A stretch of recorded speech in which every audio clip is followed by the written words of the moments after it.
हरे कृष्ण। जय राधा माधव कुंज बिहारी, जय राधा माधव कुंज बिहारी, जय राधा माधव कुंज बिहारी, जय राधा माधव कुंज बिहारी, जय गोपीजन वल्लभ गिरिवरधारी, जय गोपीजन वल्लभ गिरिवरधारी, जय गोपीजन वल्लभ वरधारी, यशोदानंदन व्रजन रंजन, यशोदानंदन व्रजन रंजन, यशोदानंदन व्रजन रंजन, यशोदानंदन व्रजन रंजन, यशोदानंदन व्रजन रंजन, यशोदानंदन व्रजन रंजन, यमुना तीरावनचारी, यमुना तीरावनचारी,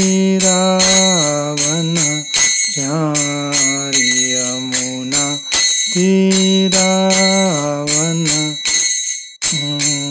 यमुना तीरावनचारी, जय राधा माधव कुंज बिहारी, जय राधा माधव कुंज बिहारी, जय राधा माधव कुंज बिहारी, जय राधा माधव कुंज बिहारी।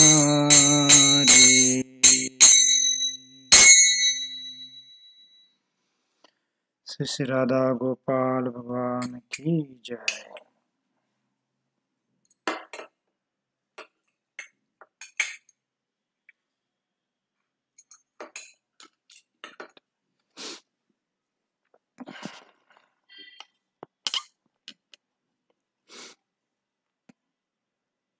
ओम नमो भगवते वासुदेवाय,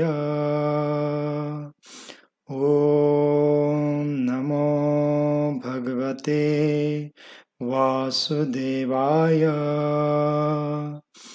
ओम नमो भगवते वासुदेवाय,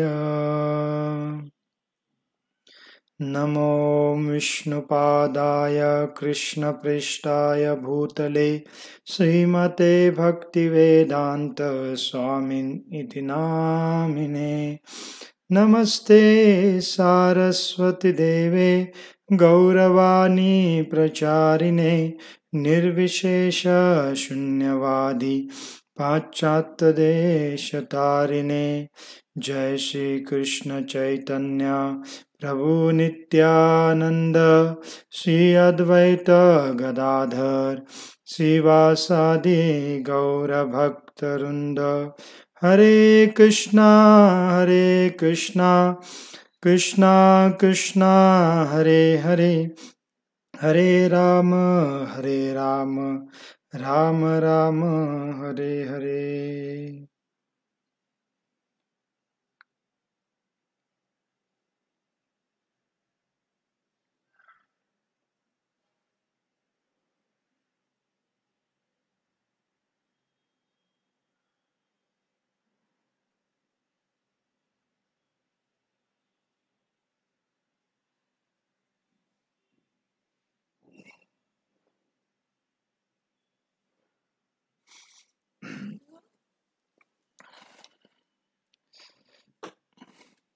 हरे कृष्णा. तर सर्व भक्तांचं पुन्हा एकदा आजच्या आपल्या भागवतम क्लासमध्ये विशेष स्वागत आहे. तर आपण भगवान श्रीकृष्णांच्या लीलेवर चर्चा करत आहोत आणि भगवान श्रीकृष्ण वेगवेगळ्या असुरांचा वध केल्यानंतर मग कंस अक्रूरजींना कृष्ण आणि बलराम यांना मथुरेला घेऊन येण्यासाठी पाठवतात. आणि मग अक्रूरजी भगवंतांना आणण्यासाठी जेव्हा रथामध्ये बसून येतात तर ते भगवंतांच्या भेटी संबंधित कसं चिंतन करत आहेत आणि आपण भगवंतांना भेटू, आपलं किती भाग्य असेल, भगवंत किंवा बलरामजी आपलं कसं स्वागत करतील, असं पूर्णतः चिंतन करत ते काय करत होते, रथातून येत होते. आणि जेव्हा वृंदावनमध्ये प्रवेश करतात तर प्रवेश केल्यास त्यांना भगवंतांच्या चरणाचे ठसे जमिनीवर उठलेले दिसतात. आणि लगेच मग अक्रूरजी रथामधून खाली उडी घेऊन त्या चरणाला स्पर्श करून त्यांना प्रणाम करू लागतात आणि त्या चरणाच्या धुळीमध्ये अक्षरशः गडाबडा लोळू लागतात आणि त्यांच्या डोळ्यातून अश्रू येऊ लागतात. तर एवढा प्रेमभाव त्यांच्या हृदयामध्ये प्रकट होऊ लागला होता. कारण दिवसभर त्यांनी भगवंतांच्या दर्शनाचं किंवा भगवंतांच्या सुंदर रूपाचं, भगवंतांच्या सुंदर चरण कमळाचं चिंतन करतच ते आले होते. आणि मग वृंदावनमध्ये त्यांनी भगवंताच्या चरण कमळाला पहिल्या वेळेस दर्शन केलं. मग आता पुढे सुखदेव गोस्वामी सांगत आहेत की मग आता जेव्हा ते रथ घेऊन पुन्हा रथामध्ये बसतात आणि रथ घेऊन जेव्हा वृंदावनमध्ये नंद गावामध्ये प्रवेश करतात तर त्यांना आता प्रत्यक्षात कृष्ण बलरामजी दिसतात. पहिला त्यांना चरण दिसले होते, आता कृष्ण बलराम त्यांना दिसतात. आणि त्याचं पण फार सुंदर वर्णन केलेलं आहे की कृष्ण बलरामजींना जेव्हा ते पाहतात तर कृष्ण बलरामजींनी कसा वेश धारण केला होता, त्यांची काय काय आकर्षक सौंदर्याचं प्रकटीकरण होतं, याचं वर्णन सुखदेव गोस्वामी जवळजवळ 6 श्लोकांमध्ये करतात. तर म्हणलेलं की अक्रूरजी संध्याकाळच्या वेळेला वृंदावनमध्ये नंदगावामध्ये प्रवेश करत होते. त्यामुळे कृष्ण आणि बलराम आणि त्यांचे गोपसखा आता चारण करून घरी परत आले होते आणि गायींना गोट्यामध्ये सोडून कृष्ण बलराम घरामध्ये जाऊन स्नान करून सुंदर स्वच्छ कपडे घालून अलंकार परिधान करून पुन्हा आता ते गायींचं दूध काढण्यासाठी म्हणजे गोदोहन करण्यासाठी ते आता चालले होते, म्हणजे गायींचं दूध काढण्यासाठी. आणि अशा वेळेला अक्रूरजी तिथं प्रवेश करतात आणि कृष्ण बलराम गोदहनासाठी चाललेले आहेत. तर त्यावेळेला त्यांचं कृष्ण आणि बलरामजींचं त्यांना दर्शन होतं. मग आता सुखदेव गोस्वामी कसं दर्शन झालंय त्याचं वर्णन करतायत. मग मी वाचून दाखवतो आपल्याला, तुम्ही ध्यानपूर्वक ऐका. आपण पण जर ध्यानपूर्वक ऐकू तर आपल्याला पण कृष्णाचं दर्शन ह्या श्रवणाच्या द्वारे घडू शकतं. तर सुखदेव गोस्वामी म्हणतायत, कृष्णाने पिवळी तर बलरामांनी नीळ वस्त्रे परिधान केलेली होती. कारण कृष्ण नेहमी पितांबर धारण करतात आणि जे बलराम असतात ते नेहमी निलांबर धारण करतात. निलांबर म्हणजे बलरामजींचं जे वस्त्र असतं, धोती असते, ती नेहमी निळ्या कलरची असते आणि भगवंतांची धोती नेहमी पिवळ्या कलरची असते. आणि पुढे म्हणतात, त्यांचे नेत्र शारदीय कमलांसारखे रेखीव होते. लक्ष्मी देवीचे आश्रय अशा त्या 2 शक्तिशाली युवकांपैकी एक कृष्णवर्णी होता तर दुसरा श्वेतवर्णी होता. त्यांची मुखे आकर्षक तथा रेखीव होती आणि ते दोघेही सर्वाधिक सुंदर होते. ते 2 पुरुषोत्तम दयाभावनेने स्मित करीत हत्तीच्या छाव्याप्रमाणे चालत होते. किती सुंदर उपमा दिलेली आहे, हत्तीच्या छाव्याप्रमाणे. कारण हत्तीची जर आपण चाल बघितला, बऱ्याच ठिकाणी भगवंतांच्या चालीला हत्तीची चालीची उपमा दिलेली आहे. जसं आपल्या विट्यामध्ये पण बऱ्याच वेळेला आपण पाहतो की एक हत्ती असतो, तो हत्ती भ्रमण करत असतात त्यांना घेऊन. तर आपण कधी निरीक्षण करा, आपण ज्यादा तर हत्ती जात असताना पाहतो, म्हणतो त्याच्या चालीकडे आपण ध्यानपूर्वक कधी निरीक्षण केलेलं नसतं. पण आता नेक्स्ट टाइम कधी तुम्हाला पाहायला मिळालं तर तुम्ही चालीकडे लक्ष द्या. किती रुबाबदार चाल असते हत्तीची, फार एकदम शांतपणे हलत दुलट हत्ती काय करत असतो, पुढे चालत असतो. का? कारण त्या हत्तीला काही भयच नसतं. का? कारण त्या हत्तीला कोण आव्हान देणार किंवा कोण भयभीत करू शकतं, एवढं त्याचं मोठं शरीर असतं. काही ठिकाणी असं पण होतं की हत्ती एखादा चालला असेल तर त्या भागातली कुत्री जी असतात ती कुत्री हत्तीला भोकू लागतात, परंतु तरी पण हत्तीच्या चालीमध्ये काही फरक पडत नाही. जसं आपण चाललो असताना कुठची काही भूक लागली तर आपण लगेच भयभीत होऊ, थोडी आपली चाल फास्ट होईल, आपण इकडे तिकडे बघून थोडं पळण्याचा प्रयत्न करू, चालण्याचा थांबू नाही, तर असं काही ना काही आपला बदल होईल आपल्या चालीमध्ये. पण तो हत्तीच्या चालीवर काही परिणाम होत नाही. का? कारण त्याला माहित आहे की कुत्री फक्त लांबनं भुकत भुकत राहतील, जवळ येणार पण नाही. आणि त्यामुळे हत्ती त्या कुत्र्यांकडे पाहत पण नाही. आरामशीर आपलं निर्भयपणे हत्ती चालत असतो. मग इथं भगवंतांच्या चालीला इथं हत्तीच्या छाव्यांची चालीची उपमा आहे. कारण कृष्ण बलराम आता छोटे बालक आहेत, 11-1 वर्षाचे. त्यामुळे आता हत्तीचा जसा छोटासा पाडस किंवा त्याला छावा आपण म्हणू शकतो किंवा पिल्लू असतं, तर ते पण त्या पद्धतीने त्याच्या रुबाब चालीमध्ये चालत असतं. तर आता इथं त्या अक्रूरजींना हे जे 2 बंधू आहेत कृष्ण बलराम, हे एकदम हत्तीच्या चालीप्रमाणे चालत आहेत असं त्यांना दिसलं. पुढे म्हणलेलं आहे, त्याच वेळी आपल्या पदचिन्हाने गोकुळास वैभवाने तथा सौंदर्याने नटवीत होते. चालता चालता त्या पदचिन्हाने ते पूर्ण गोकुलभूमीला काय करत होते? नटवीत होते असं म्हणतात. त्यांची ती अनुपम पावले ध्वज, वज्र, अंकुश आणि कमळ ह्या चिन्हाने अंकित होती. म्हणजे त्यांच्या पावलांवर वेगळे असे चिन्ह असतात. ज्यांच्या लीला मनोहारी तथा औदार्यपूर्ण आहेत, अशा त्या प्रभूंनी नुकतेच स्नान केले होते.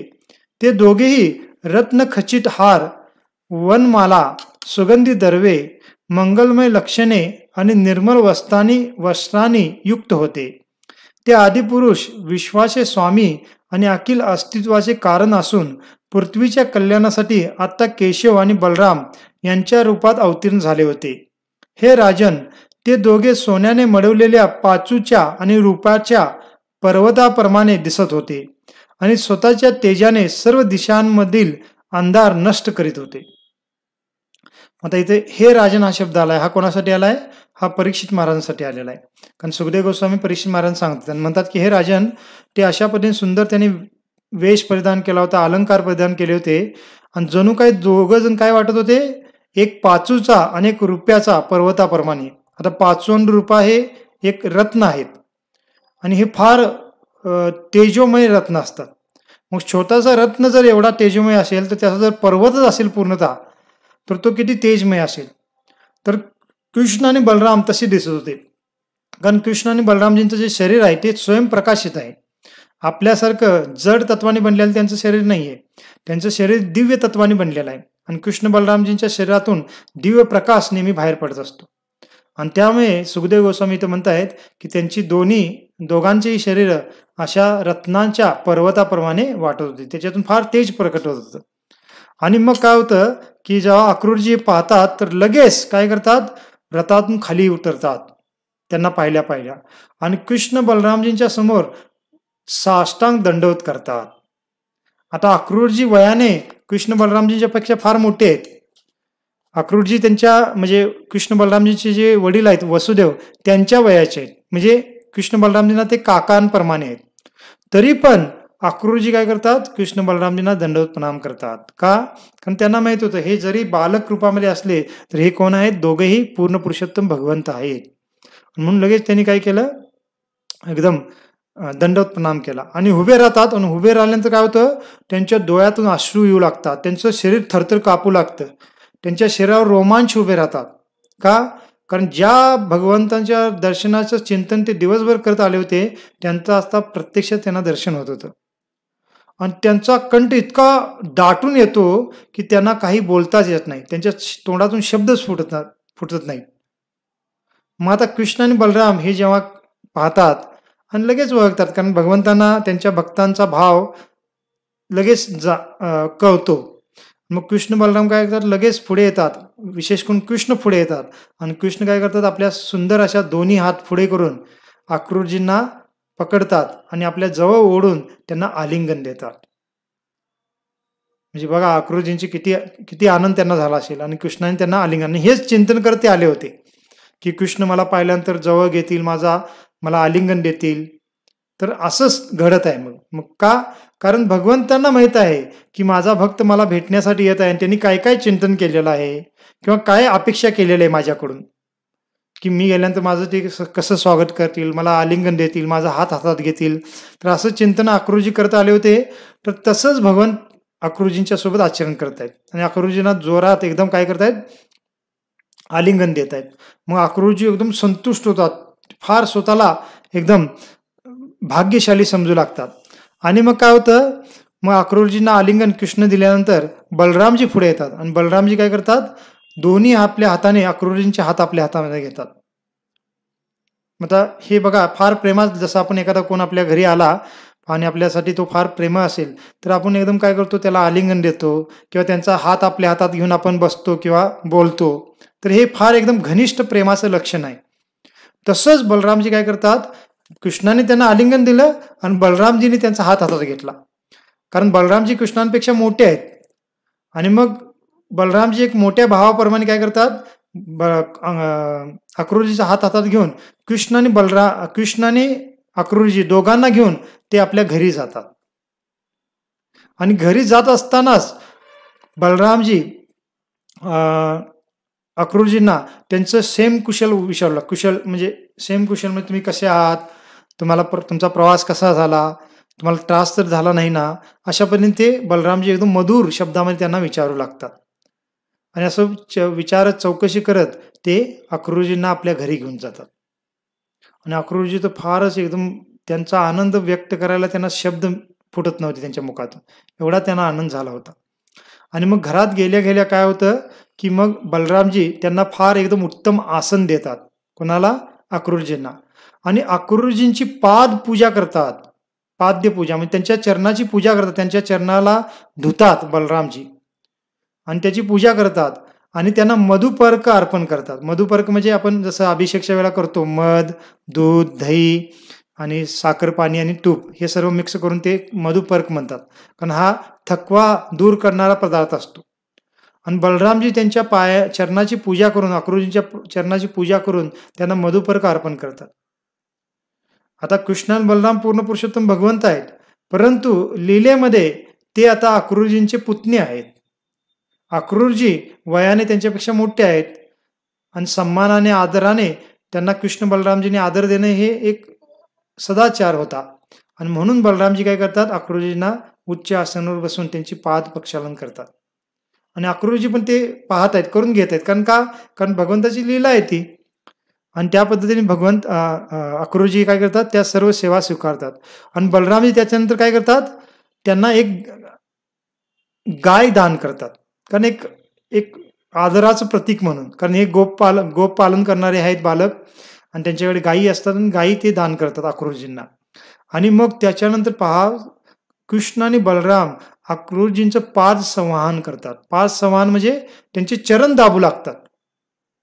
का? कारण दिवसभर प्रवास करून आलेले आहेत, ते थकले असतील, म्हणून जसं लहान बालक आपल्या आजोबांचे, आपल्या काकांचे, आपल्या वडिलांचे चरण दाबतात त्यांचा थकवा दूर करण्यासाठी, एक सेवा म्हणून, तसं कृष्ण बलराम दोघे एक एक पाय अक्रूरजीचा दाबू लागतात. आणि हे पाहून त्यांना तर आणखीनच भरून येतं, कोणाला? अक्रूरजींना, की ज्या कृष्ण बलरामजींचं आपण दर्शन करण्यासाठी इतका आतुर झालो होतो, ते किती नम्र आहेत पहा. ते काय करत आहेत, अक्षरशः आपले चरण म्हणजे प्रक्षालन केलं त्यांनी, आता चरण दाबत आहेत. आणि काही वेळ चरण दाबल्यानंतर मग काय होतं, मग ते आदराने त्यांना काय करतात, काही स्वादिष्ट आणि रुचकर भोजन अर्पण करतात, कारण ही पाहुणचाराचा वैदिक पद्धत आहे. आणि मग काय होतं की भोजन झाल्यानंतर म्हणजे काय काय केलं बघा, चरण प्रक्षालन केलं, चरण दाबले, भोजन अर्पण केलं. भोजन अर्पण केल्यानंतर मग काही मुख प्रक्षालन करण्यासाठी काही सुवासिक द्रव्य देतात बलरामजी. आणि अक्रूरजींना पुष्पमाला घातल्या जातात, त्यांना सुगंधी काही द्रव्य अर्पण केली जातात. आणि याप्रमाणे अक्रूरजींच्या फार सुंदर पद्धतीने कृष्ण आणि बलराम त्यांच्या घरामध्ये पाहुणचार करतात.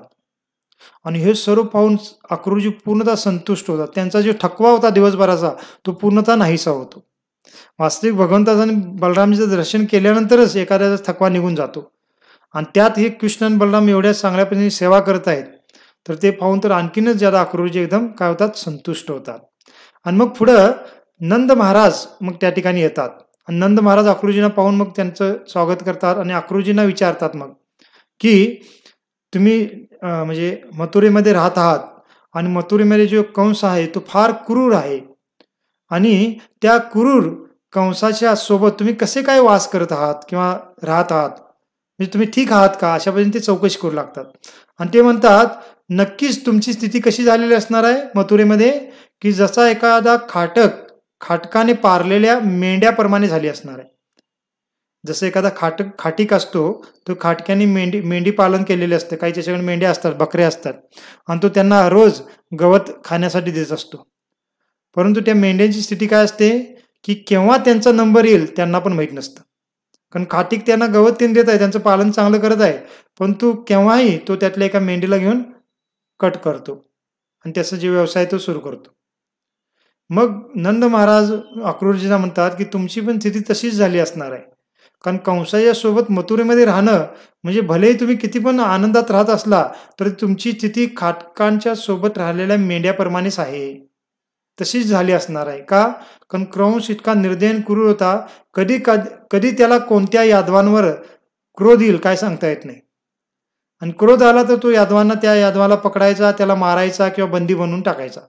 आणि हे सगळं चालू होतं. आणि अक्रूरजी पण एक यादवच होते. पण तो अजूनपर्यंत अक्रूरजींना त्यांनी त्रास दिला नव्हता, परंतु कधी पण देऊ शकतो. आणि असा विचार करून नंद महाराज त्यांना तसे म्हणतात. आणि पुढे काय म्हणतात बघा नंद महाराज, त्या दुष्ट तथा क्रूर कंसाने आपल्या बहिणीची अर्भके तिच्या उपस्थितीतच मारून टाकली. तिच्या हृदयद्रवी आक्रोश ऐकूनही त्याचे अंतकरण मुळीच पाजरले नाही. असे असताना त्याच्या राज्यात राहणाऱ्या तुमच्यासारख्या प्रजेच्या कल्याणाविषयी आम्ही पृच्छा करून तरी काय उपयोग. मग इतका तो निर्दय आणि क्रूर आहे कंस, आणि त्याच्या राज्यात जी प्रजा असते त्या प्रजेबद्दल आम्ही त्यांच्या कल्याणाविषयी काय पृच्छा करायची. पृच्छा म्हणजे त्यांच्या कल्याणाबद्दल काय विचारू शकतो. त्यांचं कल्याण कधी होणार नाही. त्यांच्या कल्याणाबद्दल विचारणं म्हणजे पण त्यांची थट्टामस्करी केल्यासारखं आहे, जो कोणी कंसाच्या राज्यात राहत आहे त्याची. असं नंद महाराज पुन्हा स्वतःच म्हणतायत अक्रूरजींना. मग अशा पद्धतीने काय होतं, नंद महाराजांची अक्रूरजींची चर्चा होते किंवा कृष्ण बलराम पण त्यांचा चांगला पाहुणचार करतात. आणि मग काय होतं की सर्व असं त्यांचं जेवण झालं, सर्व तिथं चर्चा झाल्यानंतर मग अक्रूरजींना एका फार सुंदर एकदम मुलायमदार पलंगावर बसवलं जातं किंवा अक्रूरजी बसतात. आणि मग कृष्ण त्यांना विचारू लागतात. कारण अक्रूरजी कोणत्या उद्देशाने आले होते ते कृष्णांना अंतर्गत सर्व काही माहीत आहे, पण तो एक लीला म्हणून कृष्णांना आणि बलरामजींना काहीच माहीत नाही अक्रूरजी का आलेले आहेत. ह्या भावनेने कृष्णाचा त्यांना विचारू लागतात. मग आता रात्रीची वेळ आहे की सर्व आता त्यांचा पाहुणचार झाला, त्यांचं स्वागत झालं, त्यांचं पाद प्रक्षालन सर्व काही गोष्टी त्यांनी आता कृष्ण त्यांना विचारत आहे. ते म्हणतात, पहा हे तात, कृष्ण म्हणतात अक्रूरजीचा, हे तात तुमचा प्रवास सुखाचा झाला का? तुमचे कल्याण हो. मथुरेतील आपले सर्व नातलग आणि बांधव कुशल आहेत ना? त्यांचे सौख्य आणि आरोग्य चांगले आहे का? असं कृष्ण विचारत आहेत. आणि काय म्हणतात, हे तात म्हणत आहेत. कारण तात म्हणजे काकांना, आपल्या वडिलांच्या भावांना संस्कृतमध्ये तात म्हणतात. तर त्या पद्धतीने ते तात म्हणत आहेत अक्रूरजींना. आणि असा प्रश्न विचारल्यानंतर कृष्णच पुन्हा आणि काय म्हणतात बघा, हे तात आमचा मामा असे नाव धारण करणारा आणि आपल्या कुटुंबाला जडलेला तो कंसरूपी रोग अद्यापि समृद्ध होत असताना आम्ही आपल्या नातलगांच्या तथा अन्य प्रजेच्या कल्याणाविषयी प्रश्न विचारण्यात काय अर्थ आहे. कृष्ण पुन्हा स्वतःच म्हणतायत की कंस तिथं असताना, आणि कंस म्हणजे काय आहे की आपल्या कुटुंबाला किंवा या पूर्ण यादव कुटुंबाला जडलेला एक फार मोठा रोगच आहे. आणि तो तिथं असताना आपण आपल्या प्रजेच्या किंवा नातलगाच्या कल्याणाविषयी प्रश्न विचारण्यात काय अर्थ आहे का? कारण त्याच्यामध्ये ते संतुष्ट नसणार आहेत, ते काय म्हणतात की कल्याणदायक त्यांची स्थिती नसणार आहे, हे स्वाभाविकच आहे असं कृष्ण थोडं म्हणताय. त्यांचा भाव असा आहे. पुढे म्हणतात, जरा पहा आम्ही आमच्या निरपराध मातापितांना किती अपरिमित दुःख दिलेले आहे. आम्हामुळेच त्यांचे इतर सर्व पुत्र मारले गेले आणि त्यांनाही खडतर बंदिवास भोगावा लागला. आता कृष्ण इथं अक्रूरजींची बोलतात. आणि पहा की आता कृष्ण आणि बलराम फक्त अक्रूरजी तिघच आहेत. त्यामुळे आता कृष्ण काय म्हणत आहेत की पहा आमच्या मातापितांना त्यांनी काय केलं, अपरिमित म्हणजे भरपूर दुःख दिलेलं आहे त्या कंसाने. याचाच अर्थ आता कृष्ण इथं अक्रूरजींच्या समोर स्पष्टपणे स्वीकारत आहेत की वास्तविक आमचे मातापिता कोण आहेत? देवकी आणि वसुदेव हे आपले आमचे मातापिता आहेत. तिथं नंद महाराज नव्हते, कारण नंद महाराजांच्या सोबत ते बोलू शकले नसते. कारण नंद महाराज आणि यशोदा तर कृष्णानं तर त्यांचाच पुत्र मानतायत.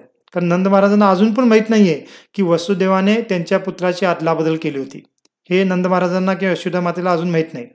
परंतु कृष्ण इथं आता स्पष्टपणे त्यांना माहीत आहे असं दाखवत आहे अक्रूरजींच्या समोर, आणि म्हणतात की आमच्यामुळेच आमच्या निरपराध मातापित्यांना फार दुःख भोगावं लागलं. का? कारण देवकीच्या 8व्या गर्भापासून कंसाची हत्या होणार आहे हे आकाशवाणी झाल्यामुळे, आणि तो 8वा गर्भ मी असल्यामुळे त्या कंसाने काय केलं की देवकी मातेच्या पहिल्या 6 पुत्रांचा वध केला आणि मी त्याचं कारण बनलो, असं कृष्ण अक्रूरजींच्या समोर म्हणत आहेत. आणि पुढे म्हणतात, तुमचे दर्शन घेण्याची बऱ्याच काळापासून आमची इच्छा होती. अक्रूरजी म्हणतात, तुम्हाला आम्हाला भेटायची इच्छा होती, परंतु आम्हाला मथुरेला येता आलं नाही काही कारणाने. परंतु ठीक आहे, आता तुम्हीच वृंदावनमध्ये आलेला आहात, तुमची आता भेट झालेली आम्हाला फार आनंद होत आहे, असं कृष्ण त्यांना म्हणतात. आणि मग शेवटी विचारतात की तुमचे इथे येण्याचं कारण काय आहे ते आम्हाला सांगा. कृष्ण विचारतात. आता कृष्ण बलरामजींना सर्व काही माहीत आहे, परंतु आता कृष्ण एक लीला म्हणून एक सामान्य मुलाप्रमाणे अक्रूरजींना विचारत आहेत. मग अक्रूरजी काय करतात पहा. मग अक्रूरजी आता सर्व काही स्पष्टपणे सांगतात कृष्ण बलरामला. का करणार? तिथं नंद महाराज नाही आहेत, फक्त कृष्ण बलराम असल्यामुळे अक्रूरजी मला कंसाने पाठवलेला आहे आणि कंसाने एक धनुर्यज्ञ आयोजित केलेला आहे, फार मोठा उत्सव आयोजित केलेला आहे आणि त्यासाठी सर्व राज्यातल्या प्रजेला त्याने आमंत्रित केलेलं आहे. आणि त्यामुळे तुम्हाला पण मथुरेमध्ये घेऊन आणण्यासाठी मला त्यांनी पाठवलेला आहे, हे अक्रूरजी सुरुवातीला सांगतात. परंतु त्याच्या मागे कंसाचा काय हेतू आहे, त्याचा काय दुष्ट नियोजन आहे, हे सर्व पण कृष्णाला बलरामजींना ते सांगतात की त्याचा कसा हेतू आहे की कवलिया पीड नावाच्या हत्तीच्या द्वारे किंवा चानूर आणि मुष्टिक ह्या मल्ल्यांच्या द्वारे ते तुला मारू इच्छित आहेत. आणि त्यांचं नियोजन आहे तुला आणि कृष्ण बलरामला मारल्यानंतर वसुदेवाची, उग्रसेन, देवक ह्या सर्वांची तो हत्या करून काय करणार आहे, पूर्ण तो पृथ्वीचा राजा त्याला बनायचा आहे. आणि हे त्याचं सर्व नियोजन आहे. तर अक्रूरजी स्पष्टपणे हे सर्व सांगतात. आता कंसाने हे सर्व सांगू नका असं म्हणलं होतं, पण तो अक्रूरजी भगवंताची भक्त आहेत आणि त्यांना माहित आहे की कंसाचा वध कृष्णाच्या द्वारे नक्की होणार आहे. आणि त्यामुळे त्यांना अक्रूरजीला काय आता भय नाहीये आणि ते कृष्णाला सर्व काही उघड करून सांगतात. आणि हे सर्व ऐकल्यानंतर कृष्ण बलराम काय करतात, ते हे सर्व ऐकल्यानंतर हसू लागतात. का? कारण त्यांना माहित होतं की हे सर्व कंस जे नियोजन करायला आहे त्याचं नियोजन पूर्णतः व्यर्थ जाणार आहे, हे कृष्ण बलरामांना माहित आहे. कृष्ण बलराम हसतात, काहीच बोलत नाहीत, अक्रूरजींना काहीच बोलत नाहीत. आणि मग नंद महाराजांना बोलवून घेतात आणि नंद महाराजांना अक्रूरजींनी जे सांगितलेलं आहे ते सांगतात. परंतु जसं अक्रूरजींनी सर्व जे काही सांगितलं ते सर्व सांगत नाहीत, फक्त एवढंच सांगतात की मथुरेमध्ये एक यज्ञ आयोजित केलेला आहे आणि मथुरेचे जे राजा कंस आहेत त्या कंसाने आपल्या सर्वांना तिथं आमंत्रित केलेलं आहे. आणि हे बाबा, तुम्हाला पण सर्व गोपगणांना घेऊन बऱ्याच काही भेट वस्तू घेऊन त्या यज्ञामध्ये, त्या महोत्सवामध्ये येण्यासाठी सांगितलेलं आहे. आणि त्यामुळे तुम्ही काय करा, सर्व गोपगणांना तयारी करण्यास सांगा, आपण उद्या सकाळी मथुरेला जाऊ, असं कृष्ण सांगतात. बाकी कंस मला मारणार आहे किंवा बलरामजीला मारण्याचं नियोजन आहे त्याचं, किंवा वसुदेव आणि देवकीचे आम्ही पुत्र आहोत, हे काहीच नंद महाराजांना तेव्हाही सांगितलं जात नाही. मग नंद महाराज काय करतात, लगेच प्रमुख जे ग्रामस्थ आहेत त्यांना बोलवतात आणि त्यांना सांगितलं जातं की सर्व ग्रामस्थांना सांगा की कंस महाराजांनी आपल्याला त्या कार्यक्रमामध्ये येण्यासाठी बोलवलेलं आहे आणि बऱ्याच काही भेटवस्तू आपण घेऊन जायच्या आहेत, तर सर्व बैलगाडीतून तयार ठेवा, वेगवेगळ्या भेटवस्तू तयार ठेवा आणि उद्या सकाळी आपण काय करू, त्या समारंभात जाण्यासाठी निघू, असं नंद महाराज सांगतात. मग सर्व जे प्रमुख ग्रुप आहेत जातात आणि मग त्या नंदगावाने दौंडी पिटवली जाते, सर्वांना सांगितलं जातं आणि सर्वजण तयारी पण करू लागतात. आणि पहा, मग रात्रीच त्याच वेळेला दौंडी पिटवल्यानंतर हे जे निरोप आहे की अक्रूरजी आलेले आहेत कृष्ण बलराम ना नेण्यासाठी आणि सर्व बाकी गोपगण पण त्यांच्यासोबत जाणार आहेत. तर हे जेव्हा वृंदावनातील ज्या गोपी आहेत त्या गोपींना कळतं तर ते फार दुःखी होतात. कोणत्या गोपी? ज्या तरुण गोपी आहेत, ज्या भगवंतांना आपला प्रियकर मानत होत्या, ह्या ज्या गोपी होत्या त्या गोपी फार दुःखी होतात आणि त्यांची स्थिती काय होते हे पण वर्णन फार सुंदर केलेलं आहे सुखदेव गोस्वामींच्या द्वारे. तर म्हणलेलं आहे की त्यांचं श्वसन क्रिया आहे ते एकदम म्हणजे काही काही गोपींचे जे श्वास घेणं आणि सोडणं आहे ते क्रियास मंदवून जाते. त्याचं नियंत्रण त्या श्वसन क्रियेवर त्यांचं नियंत्रण राहत नाही आणि त्यांचे मुख आहे ते एकदम कोमजून जातात. त्यांची जी वस्त्र आहेत, कंकण आहेत, वेण्या आहेत ते सर्व शिथिल होऊन जातात. एवढ्या त्या दुःखी होतात. आणि काय होतं की काही गोपी म्हणलेला आहे त्या अचेतन अवस्थेमध्ये जातात, म्हणजे मूर्छेतून खाली पडतात ते ऐकल्या की कृष्ण आता मथुरेला जाणार आहे. आणि मग लगेच ते काय करतात, भगवंतांच्या रूपाचं चिंतन करू लागतात किंवा भगवंत आपल्याकडे कसं एकदम प्रेमाने पाहतात, भगवंत आपल्यासोबत कसं रास नृत्य करतात असं ते स्मरण करू लागल्या. आणि पहा मग सुखदेव गोस्वामी लिहितात की त्यांची स्थिती काय झालेली आहे. तर म्हणलेलं आहे, गोपींना भगवान श्रीकृष्णांपासून क्षणभराचाही विरह सहन होत नसे. आता मात्र श्रीकृष्णांचे लालित्यपूर्ण चालणे, प्रेम तथा स्मितपूर्वक कटाक्ष टाकून पाहणे, अद्भुत लीला करणे, अतुलनीय पराक्रम करणे आणि दुःखाचा विसर पाडणारे विनोदी संभाषण करणे ह्या गुणांचे स्मरण करता करता गोपी त्यांच्यापासून होणाऱ्या वियोगाच्या केवळ जाणीवेनेही व्याकुळ झाल्या. आता भगवंतासंबंधी हे सर्व स्मरण करत करत असे भगवान आता आपल्याला सोडून जाणार हे विचार करून त्या एकदम व्याकुळ झाल्या गोपी. आणि त्या थव्या थव्याने एकत्र आल्या आणि मन कृष्णमय झालेल्या अवस्थेस अश्रू नयनाने परस्पर बोलू लागल्या. मग ते काय झाले, आता हे जे वर्णन आहे एकत्र आल्या, कारण रात्री त्यांनी हे निरोप ऐकला आणि सकाळी पहाटेच ह्या गोपी एकत्र आल्या. एकत्र येऊन ते एकमेकाशी बोलू लागले. आणि काय बोलू लागल्या पहा, फार सुंदर त्यांचे विचार आहेत. आपण ध्यानपूर्वक ऐका, आपल्याला कळेल की गोपींची काय स्थिती होती आणि गोपींना भगवंतांच्या भक्तांमध्ये सर्वात श्रेष्ठ भक्त का म्हणलं जातं. तर ह्या वर्णनावरून ऐकायला मिळेल. जसं गोपींची स्थिती सर्वात श्रेष्ठ आहे हे फार सुंदर एक प्रसंग सांगितला जातो आचार्यांच्या द्वारे.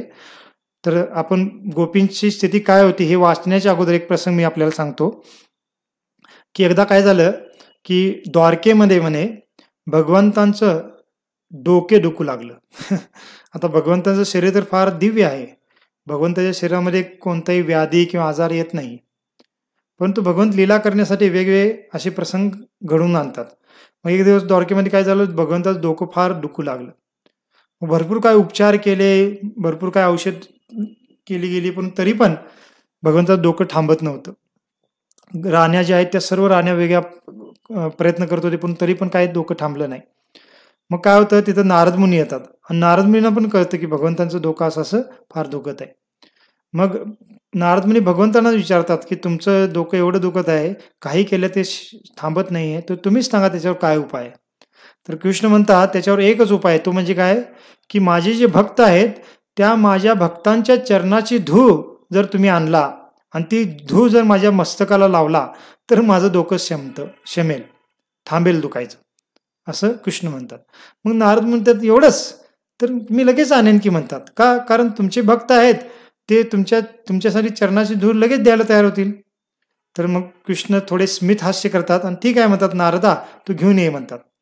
आणि मग नारद मुनी काय करतात, जे फार मोठमोठे ऋषीमुनी आहेत, तपस्या करत आहेत, ध्यानधारणा करत आहेत, भगवंताच्या रूपावर भगवंतांना प्राप्त करण्यासाठी भरपूर यज्ञ याग करत आहेत, अशा ऋषीमुनींकडे जातात आणि त्यांना सांगतात की द्वारकेमध्ये कृष्णांचं फार डोकं दुखत आहे आणि त्यांनी त्यांच्या भक्तांच्या चरणाची धुई मागितलेली आहे आणि तुम्ही जरा धूळ द्या तुमच्या चरणाची. तर लगेच ते ऋषीमुनी आहेत, एवढे तपस्या करणारे, एवढे यज्ञ करणारे, ते ऋषीमुनी लगेच नारदाला म्हणतात की कृष्णाच्या मस्तकाला लावण्यासाठी आमची धूळ आम्ही कधी देणार नाही म्हणतात. का, कारण आमची धूळ जर त्या कृष्णांच्या मस्तकाला लावली तर आम्हाला नरकामध्ये जावं लागेल. का, कारण कृष्ण पूर्ण पुरुषोत्तम भगवंत आहेत, आम्ही त्यांचे दास आहोत, आम्ही त्यांच्या चरणाची धूळ आम्ही आमच्या मस्तकाला लावली पाहिजे. परंतु आमच्या चरणाची धूळ जर कृष्णाच्या मस्तकाला लावली तर आम्हाला किती मोठं पाप लागेल आणि आम्हाला नरकामध्ये जावं लागेल, त्यामुळे आम्ही काही देणार नाही, असं ते ऋषी म्हणून लागले. मग ज्यांना जे फार श्रेष्ठ भक्त आहेत असं नारद मुनीला वाटत होतं त्या सर्वांना ते भेटतात परंतु कोणी तयार होत नाही. का? कारण प्रत्येकाला नरकामध्ये जावं लागेल याची भीती होती, किंवा आपल्याकडून फार मोठं पाप घडेल याची भीती होती.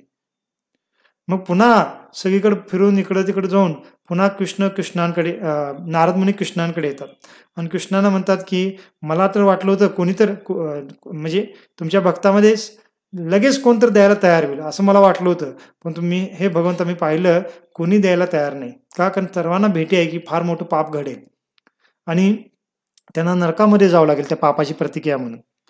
आता काय करायचं कृष्णा? तर कृष्ण म्हणतात की नारदा तू काय कर, आता वृंदावनमध्ये ज्या गोपी आहेत ज्या माझ्या विरहामध्ये नेहमी दुःख करत असतात त्यांना जाऊन तू विचार. मग नारद मुनी काय करतात, लगेच वृंदावनमध्ये येतात आणि वृंदावनमध्ये ज्या गोपी आहेत ज्या विरहामध्ये रुदन करत आहेत, व्याकुळून बसलेले आहेत, दुःखदायक स्थितीमध्ये बसले आहेत, त्या गोपींना नारद मुनी म्हणतात. तर गोपी एकत्र आल्या असं नेहमी एकत्र येऊन भगवंताबद्दल स्मरण करत होत्या, तर तिथं नारद मुनी जाऊन त्यांना म्हणतात की हे गोपींनो, कृष्ण द्वारकेमध्ये आहेत आणि त्यांचं डोकं दुखत आहे आणि त्यांच्या डोक्याला दुखण्यासाठी एकच उपाय आहे, तो म्हणजे काय की त्यांच्या भक्तांच्या चरणाची धुई त्यांना हवी आहे मस्तकाला लावायला. आणि म्हणून तुम्ही काय करा, तुमच्या चरणाची धुई मला द्या कृष्णाच्या मस्तकाला लावायला. तर हे जेव्हा गोपी ऐकतात, लगेच गोपी आपले जे चुनरीतीन खाली ठेवून आपले चरण एकदम साफ करू लागतात, त्याच्यावर सगळे धुई एकदम हे करतात आणि लगेच एका चुनरीमध्ये भरपूर धुई एकत्र करून आपल्या प्रत्येकजण आपल्या आपल्या चरणाची कृष्णाला नारद मुनीला देऊ लागतात. मग नारद मुनी म्हणतात, अरे गोपीनं म्हणतात तुम्हाला काय भय नाही का? म्हणतात कृष्ण पूर्ण पुरुषोत्तम भगवंत आहेत आणि तुमच्या चरणाची धूळ त्यांच्या मस्तकाला लावली तर तुम्हाला किती पाप लागेल आणि त्याच्यामुळे तुम्हाला नरकामध्ये पण जावं लागेल. तर गोपी त्यांना म्हणतात की हे नारद मुनी म्हणतात, जर कृष्णाचं डोकं दुखत आहे आणि आमच्या चरणाची धूळ लावल्यानंतर त्यांच्या मस्तक जर डोकं दुखणं थांबत असेल तर त्यासाठी आम्ही लाखो करोडो जन्म किंवा वर्ष नरकामध्ये जायला तयार आहे. नरकामधले जे कष्ट आहे, दुःख आहे, ते सर्व आम्ही शिक्षा भोगायला तयार आहे, परंतु कृष्णाचं डोकं दुखण्याचं थांबलं पाहिजे आणि त्यामुळे तुम्ही कुशाल ही आमची चरण धूळ घेऊन जावा, नंतर जे काय होईल ते बघू, असं गोपी नारद मुनीला म्हणतात. त्यावेळेला मग नारद मुनींना कळतं की गोपींची स्थिती काय आहे. का? भगवंतांना नारद मुनींना किंवा इतरांना दाखवायचं होतं या उदाहरणाच्या द्वारे, या प्रसंगाच्या द्वारे, की गोपींना सर्वश्रेष्ठ भक्त का म्हणलं जातं. आणि मग त्यावेळेला नारद मुनी तिथे येतात, भगवंताच्या मस्तकाला ते लावतात आणि भगवंताच्या मस्तकाला चरणधू लावणं म्हणजे काय, हा असंच प्रसंग नाहीये. भगवंत वास्तविक धारण करतात भक्तांच्या चरणाची धूळ, भक्ताच्या चरणांनाच धारण करतात भगवंत आपल्या मस्तकावर, असं पण म्हणलेलं आहे. का? कारण भगवंत भक्तांप्रती स्वतःला फार ऋणी मानतात आणि विशेष करून गोपींच्या प्रती, गोपींना पण म्हणतात, नेहमी म्हणत असतात की तुम्ही माझ्यावर एवढं प्रेम करता, माझी एवढी सेवा करता की तुमच्या ऋणातून मी स्वतःला कधी उरून करू शकत नाही आणि तुम्हाला मी काहीच प्रदान करू शकत नाही, असं कृष्ण स्वतः म्हणतात, जे अनंत कोटी ब्रह्मांडाचे नायक आहेत, पूर्ण लक्ष्मीचे स्वामी आहेत. परंतु ते म्हणतात की गोपींच्या समोर मी पूर्णतः ऋणी आहे, गोपींच्या ऋणातून मी कधी मुक्त होऊ शकत नाही, असं त्या ठिकाणी कृष्ण म्हणतात. म्हणजे काय झालं की त्या ठिकाणी गोपींनी आपली चरणधूळ लगेच दिली. त्यांनी स्वतःच्या आपल्याला त्याच्यामुळे पाप लागेल, नरकाला जायला लागेल असा काही विचार नाही केला. त्यांना फक्त कृष्णाला आनंद द्यायचा आहे आणि कृष्णाला काही दुःख असेल तर त्या दुःखातून कृष्णाला बाहेर काढायचं आहे. नंतर त्याच्यामुळे आम्हाला किती दुःख झालं तरी चालेल, ह्याला म्हणतात प्रेम. परंतु हे जे ऋषीमुनी असतात, ध्यान करणारे, हे करणारे, ते प्रेम नाहीये, ते स्वतःच्या मला जन्ममृत्यूच्या चक्रातून मुक्त व्हायचं आहे आणि म्हणून ते साधना करत आहेत. आणि भगवंतासाठी जर चरणधूळ जे झाले, मला नरकामध्ये जावं लागलं तर त्यांना दुःख भोगावं लागेल आणि ते दुःख भोगावं लागेल म्हणून ते भगवंतांच्या दुःखाचा विचार पण करत नाहीत. म्हणजे ते स्वतःच्या सुखाचा आणि दुःखाचा विचार करत आहेत, भगवंतांच्या आनंदाचा किंवा दुःखाचा ते विचार करत नाहीत. आणि म्हणून कृष्ण म्हणतात की जे फार श्रेष्ठ योगी आहेत, हजारो लाखो वर्ष तपस्या करणारे आहेत, मोठमोठे ब्राह्मण लोक जे यज्ञ यागामध्ये फार चांगल्या पद्धतीने मंत्राचा उच्चारण करून यज्ञ करणार आहेत, त्यांच्यापेक्षा ज्या गोपी आहेत, त्या गोपी माझ्यावर जेव्हा रागवतात आणि त्या फार कठोर शब्दाने मला बोलतात, तर ते जे त्यांचं बोलणं आहे, कठोर बोलणं, ते ब्राह्मणांच्या फार चांगल्या पद्धतीने उच्चारण केलेल्या मंत्रापेक्षा मला ते चांगलं वाटतं, गोपींचं कठोरतेने बोलणं, असं कृष्ण म्हणतात. का? कारण गोपींचा तो प्रेम भाव होता. आणि त्या गोपींना आता जेव्हा कळतं की कृष्ण आता मथुरेला जाणार आहे, तर पहा त्यांची काय स्थिती आहे. तर सुखदेव गोस्वामी म्हणतायत, गोपी म्हणाल्या, म्हणजे सुखदेव गोस्वामी परीक्षित महाराज सांगतात आणि ते म्हणतात की गोपी म्हणाल्या, स्वतःची सर्व गोपी एकत्रित झाल्या. आणि कोणती वेळ आहे?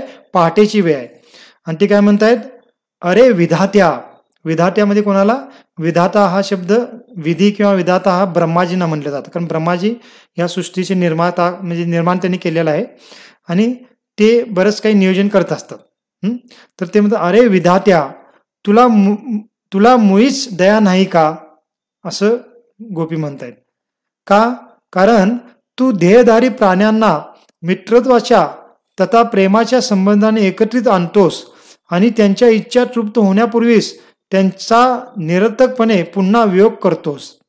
तुझा हा खेळ पोरखेच नाही काय? असं ते आपल्यासोबत बोलत आहेत की विधाता, तू किती निर्दयी आहे, तुला दयाच नाही का? कारण तू काय करतोस? मित्रांना एकत्र आणतोस आणि पुन्हा त्यांची इच्छा तृप्त होण्या अगोदरच त्यांना वियोग करतो, त्यांच्यामध्ये तू काय करतो? दुरावा निर्माण करतो. तसं कृष्ण आमचे फार प्रेम एक स्वामी आहेत आणि तू काय करतायस? आम्हाला आमची अजून इच्छा तृप्त झालेली नाही त्यांच्यासोबत संग करण्याची, परंतु तू काय करतायत? त्यांना आमच्यापासून दूर नेतायस. का? कारण आता इथं जे गोपी आहेत ते गोपी ह्या सर्वच्या मागे विधाताचं नियोजन आहे हे मानतात. अक्रूरजी आलेले आहेत, परंतु अक्रूरजी कोणाच्या नियोजनाने आलेले आहेत? कंसाने पाठवलेलं आहे, परंतु हे सर्व विधाता ब्रह्माजी आहेत किंवा भगवंताचं नियोजन आहे. मग ब्रह्माजींचा उल्लेख करत ते असं म्हणतात, विधात्याला दोष देत आहेत. आणि पुढे म्हणतात, काळे कुर्ले केस, सुंदर गाल, उन्नत नासिका, दुःखहरण करणारे मंद स्मित अशा अनुपम लक्षणांनी युक्त असे श्रीकृष्णांचे रम्य मुख कमल आम्हास दाखवून आता मात्र ते तू आमच्या दृष्टीआड करत आहेस. खरे तर हा तुझा दुष्टपणाच नाही काय? तर ते म्हणतात की तुम्ही कृष्णाचं एवढं सुंदर आम्हाला रूप दाखवलं, त्यांचे सुंदर गाल आहेत, नासिका आहेत. म्हणजे पहा इथं गोपींची स्थिती काय आहे की जेव्हा ते स्मरण करतात तर कृष्ण नुसता सुंदर आहेत असं स्मरण करत नाहीत, तर कृष्णाच्या वेगवेगळ्या अवयवांचं पण स्मरण करतायत. म्हणजे किती, म्हणजे त्यांचं जे कृष्णाचं दर्शन करणं आहे ते दर्शन करणं किती सूक्ष्म स्तराचं आहे पाहू शकतो आपण. जसं मंदिरामध्ये आपण जेव्हा मंदिरात भगवंताच्या विग्रहांचं दर्शन करण्यासाठी जातो तर वेगवेगळे भक्तांचं दर्शन करण्याची स्थिती वेगवेगळी असू शकते. काही जण जातील, नुसतं दर्शन करतील आणि 1-2 मिनिटं दर्शन करून निघून येतील आणि नुसता म्हणतील की असं ड्रेसिंग फार सुंदर आहे, भगवंत फार सुंदर दिसत होते. पण तू काय काय सुंदर होतं विचारलं तर ते सांगू शकणार नाही. पण तो एखादा भक्त असतो तो फार सुंदरता, भगवंताचे जे सुंदर रूप आहे ते फार निरखून पाहतो आणि त्याला जर विचारलं तर तो भगवंतांना आज कोणता ड्रेस घातलेला आहे, कोणते अलंकार घातलेले आहेत, भगवंतांचं जे काही मुरली आहे ती मुरली कशी आहे, भगवंताचा फेटा कसा बांधलेला आहे, भगवंताच्या मुखावर आज कसं वेगळे भाव दिसत आहेत किंवा भगवंतांच्या पगडीमध्ये कोणते फुलं लावलेले आहेत, हे पण सर्व ते सांगू शकतो. का? कारण जेवढं प्रेम असेल तेवढं सूक्ष्म दर्शन पण केलं जातं. तर गोपींचं दर्शन एवढं सूक्ष्म होतं, तर ते म्हणतायत भगवंताचे सुंदर रूपच म्हणत नाहीत, तर भगवंताचे सर्व अवयव, जसं भगवंताचे केस आहेत ते फार कुरले आहेत, त्यांचे गाल फार सुंदर आहेत, त्यांची नासिका फार उन्नत आहे आणि त्यांचं स्मित हास्य तर फारच एकदम सर्वांना आकर्षित करणार आहे. आणि अशा भगवान श्रीकृष्णांचं मुख कमल तुम्ही आम्हाला दाखवला, हे विधात्या, तुम्ही आम्हाला दाखवला, आमच्या दृष्टीत आणला, परंतु काय करतात आता? तुम्ही त्याला आमच्या दृष्टीआड घेऊन चाललेला आहात आणि हा तुमचा फार दुष्टपणाच आहे असं ते म्हणत आहे. आणि पुढे काय म्हणतात पहा, हे विधात्या, जरी तू अक्रूर हे नाव धारण करून येथे आलेला असलास तरी तू क्रूरच आहेस. तूच आम्हाला नेत्र दिले होतेस आणि तू एखाद्या मूर्खाप्रमाणे ते नेत्र आता आमच्याकडून हिरावून घेत आहेस. या नेत्राने आम्ही तुझ्या अखिल सृष्टी रचनेचे पूर्णत्व श्रीकृष्णांच्या एकेका अवयवातच पाहत होतो. इथं ते म्हणतायत की अक्रूरजींना, कारण अक्रूरजी आलेले आहेत पण तो अक्रूरजीच्या रूपामध्ये विधाता तिथं आलेले आहेत असं गोपी म्हणत आहेत. आणि हे विधात्या, तो अक्रूर नाव धारण करून आलेला आहेस, पण तुझं जे कार्य आहे ते फार क्रूरपणाचं आहे. का? कारण कृष्णाला तू आमच्यापासून हिरावून घेऊन चाललेला आहेस. आणि कृष्ण कसे आहेत ते म्हणतायत की कृष्णाचा एक एक अवयव म्हणजे काय आहे की या सर्व सृष्टीमधलं सर्व जे सौंदर्य आहे ते जर सौंदर्य एकत्रित आणलं तर ते सौंदर्य भगवंतांच्या एका अवयवाची पण तुलना करू शकत नाही. मग भगवंताचे सुंदर डोळे आहेत तर भगवंतांच्या डोळ्याची पण तुलना ह्या पूर्ण सृष्टीतल्या सौंदर्याची बरोबरी करू शकत नाही. एवढं सुंदर भगवंताचे एक एक अवयव आहेत असं गोपी स्वतःशीच म्हणतात, म्हणजे एकमेकांशी चर्चा करत आहेत. आणि विधाता तू फार क्रूर आहेस असं ते बोलत आहेत. मग आता वेळ किती झाला आहे, अजून 3-4 मिनिटं आहेत. पुढच्याने श्लोक वाचू. आता पहा, मी हे सर्व श्लोक का वाचत आहे, कारण आपण असं बोलू शकलो असतो परंतु त्याच्यामध्ये बरेच काही मुद्दे राहतील. मग एक एक मुद्दा आपल्याला कळावा की गोपी काय काय चर्चा करत आहेत आणि त्याच्यातून प्रत्येक एक एक मुद्द्यातून ती किती भगवंताप्रती समर्पित आहेत हे आपल्याला जाणीव होईल. आणि म्हणून आपण थोडं वाचत आहे, तर आपण ऐका. पुढे म्हणतात त्या प्रेम मैत्रीचा संबंध क्षणात तोडून टाकणारा हा नंदपुत्र तर आमच्याकडे सरळपणे पाहती नाही. आता इथं काय करतायत की कृष्णाबद्दल पण कठोरतेने बोलत आहेत की आम्ही त्यांच्याप्रती इतका समर्पित आहोत, त्याच्यावर एवढं प्रेम करतो कृष्णावर, पण तो हा जो नंदपुत्र आहे तो इतका म्हणजे दुष्ट आहे. तो काय करतो की आमच्याकडे सरळपणे पाहत पण नाही. आणि काय केलेलं आहे पुढे म्हणतात त्याने बलपूर्वक आपणा सर्वांना स्वतःच्या अधीन करून घेतले आणि आपण आपली मुले बाळे घरे पती तथा स्वजनांचा त्याग करून त्याच्या सेवेत रत झालेलो आहोत. पण तो तर सदैव नवनवीन प्रेमी जनांच्या शोधात असतो. तर कृष्णाबद्दल असं कठोरतेने बोलत आहेत. कृष्णावर फार प्रेम आहे, पण तो कृष्णाचा स्वभाव पण त्यांना माहित आहे. कृष्ण काय आहेत की कृष्णाने काय केलेलं आहे, त्याच्या सौंदर्याने बलपूर्वक आपल्या सर्वांना त्याच्या अधीन केलेलं आहे असं गोपी आपापसात बोलत आहेत. आणि आपण पण त्याच्या सौंदर्याप्रती आकर्षित होऊन काय केलेलं आहे, मूर्खाप्रमाणे आपली मुलं बाळं, आपली घरं, आपले पती, आपले स्वजन यांचा त्याग करून त्याची सेवा केली.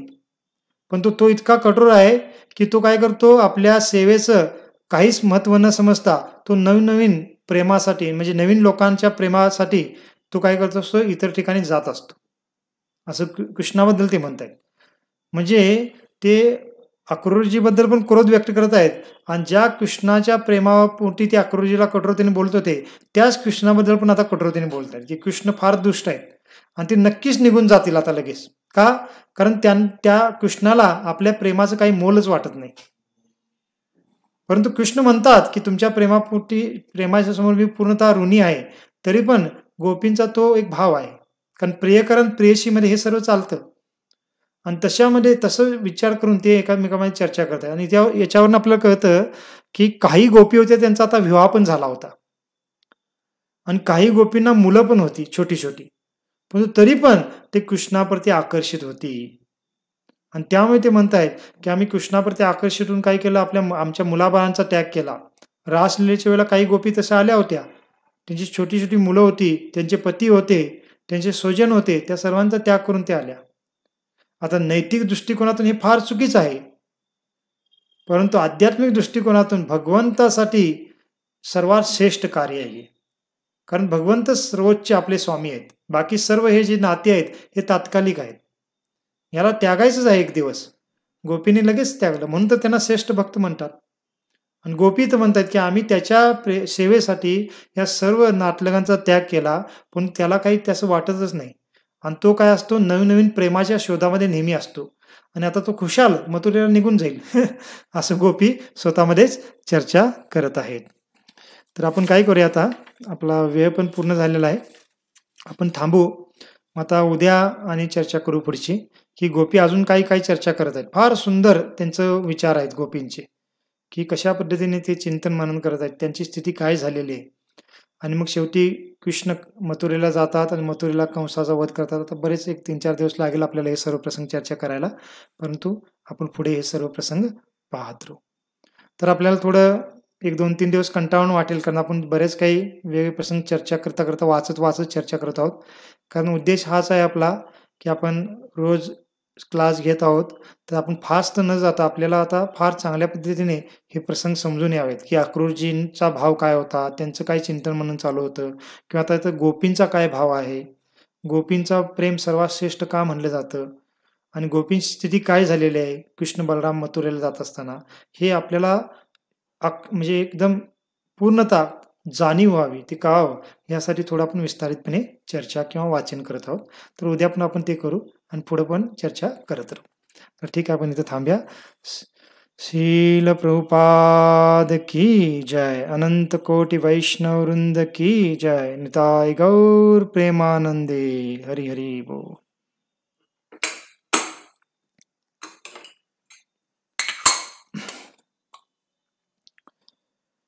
नमस्ते नर सिंहाय, नमस्ते नर सिंहाय, लाद लाद दाहिने प्रल्हाद लाद दाहिने, कशीपुर्वक्षः हिरण्यकशिपुर्वक्षः,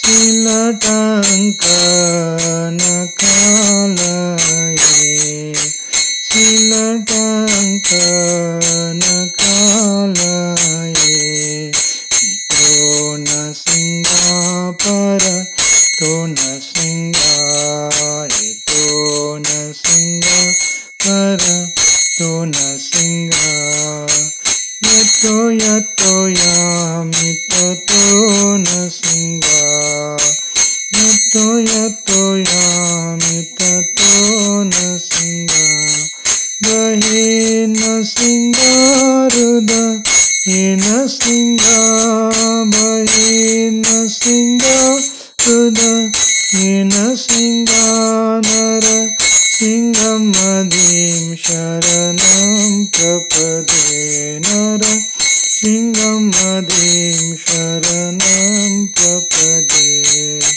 तव करकमलवरे नाकाम् अद्भुत सिंहा, दलित हिरण्यकशिपु तनुभृङ्गा, वदन्ता हरि रूपा, जय जगदीश हरे, जय जगदीश हरे, जय जगदीश हरे, तव करकमलवरे नाकाम् अद्भुत सिंहा,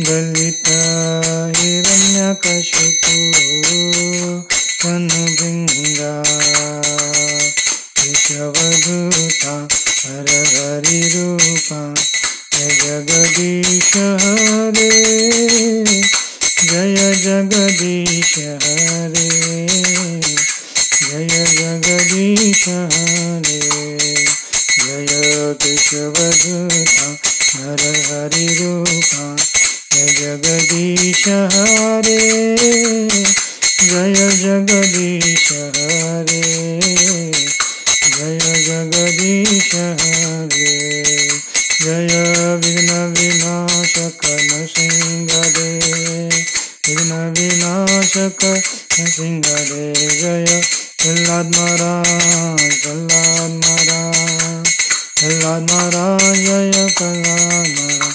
प्रभुपाद प्रभुपाद प्रभुपाद प्रभुपाद, जय जय प्रभुपाद प्रभुपाद प्रभुपाद प्रभु, नित्य गौर हरि बोल, हरि बोल, हरि बोल, हरि बोल, नित्य गौर हरि बोल, हरि बोल, हरि बोल, हरि बोल. भक्ति विघ्न विनाशक भक्तवत्सल सिंह श्री भगवान की जय, भक्तराज प्रहलाद महाराज की जय, शील प्रभुपाद की जय, निताय गौर प्रेमानंदे, हरि हरि बोल. हरे कृष्ण.